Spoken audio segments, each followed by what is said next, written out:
everybody, I'm Sky and this is Should My Kids Play? Untitled Goose Game. So Untitled Goose Game is a game where you play as a goose that is just utterly terrorizing a village. You can play it on all the things. You've got a to-do list here, and once you get all the things crossed off, then you get to move on to the next location. So I'm going to try to get into the garden. So I'm trying to get the gardener to come and open the gate. So I'm going to pick up his radio and take it for a walk.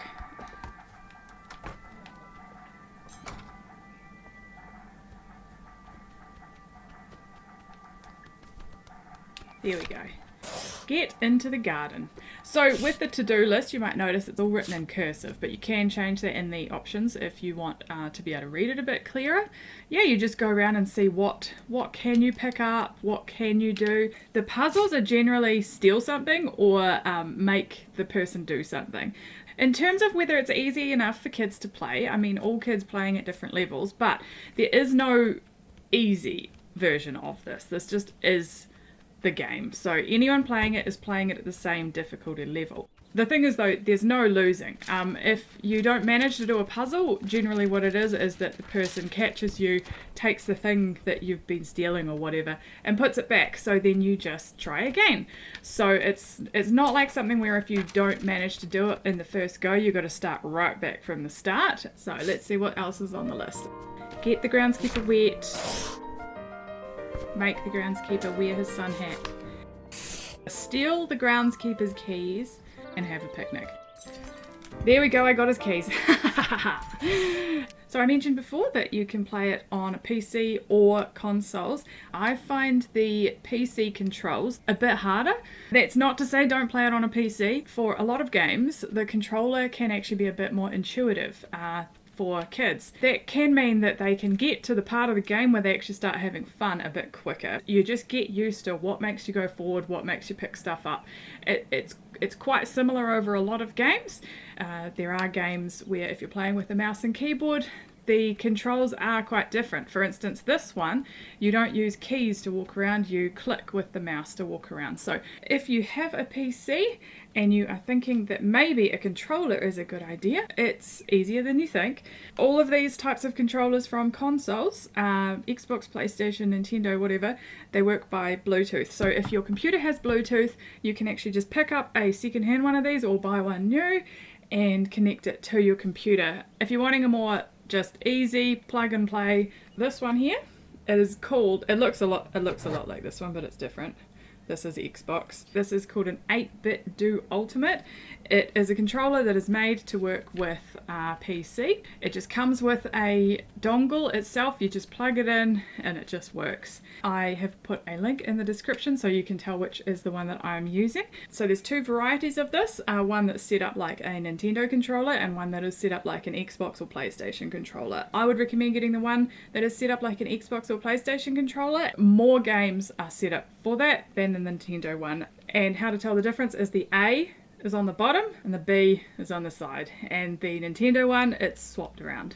Either of them will work, and with anything you can actually change what the buttons mean, but if it's asking you to push A and you've flipped the buttons, the one that says A will be doing the function for the one that says B, and it all gets complicated. Now there is a multiplayer in this game as well. There's good and bad about it, I'm gonna say. The good is that unlike a lot of other games, you don't need to buy a second copy of the game. If you have a thing with two controllers, you can just play it. Now, like anything, I would say that the success of a multiplayer game comes down to the level of cooperation and communication between the players. I've played it quite successfully with my youngest. It was more in a role of I was letting them do the things that they wanted to do. Then I could do some of the more tricky puzzles. But when both kids were playing together, there was a level of frustration.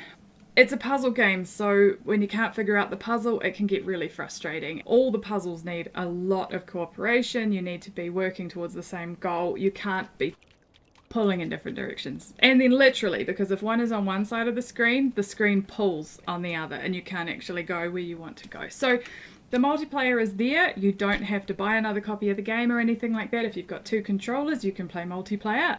Like any puzzle game, also playing single player, if you can't get the puzzles, it can get frustrating. If anyone ever gets stuck with any of the puzzles, honestly, you just Google it.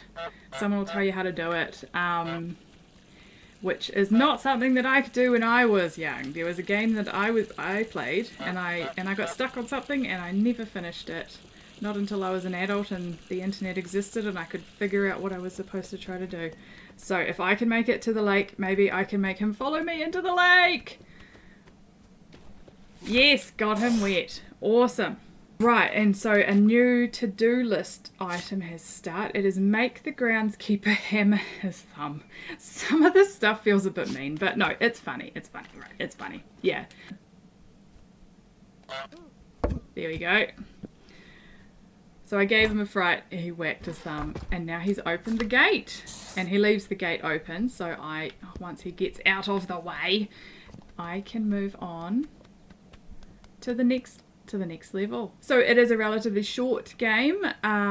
You can get to the end of it in a few hours. Once you finish it, you can come back through, and there are some new to-do items. Most of the puzzles, there's just lots of like, you got to get in places in time and stuff like that. So you do need a little bit of coordination, but it's quite forgiving. Like you can just keep trying and keep trying and keep trying. I really like this game. It's got a good sense of humor. It's quite forgiving, and there's quite a lot of problem solving and lateral thinking to try to figure out some of these puzzles. So I'm going to leave it there. I don't want to give away too many of the puzzles. But thank you everyone so much for watching. I hope that has given you a little glimpse into what Untitled Goose Game is like and whether it is something that your kids might want to play. Please let me know in the comments if there are any games that you would like me to look at in the context of how they would be for kids to play. Thank you everybody so much for watching, and I'll see you next time.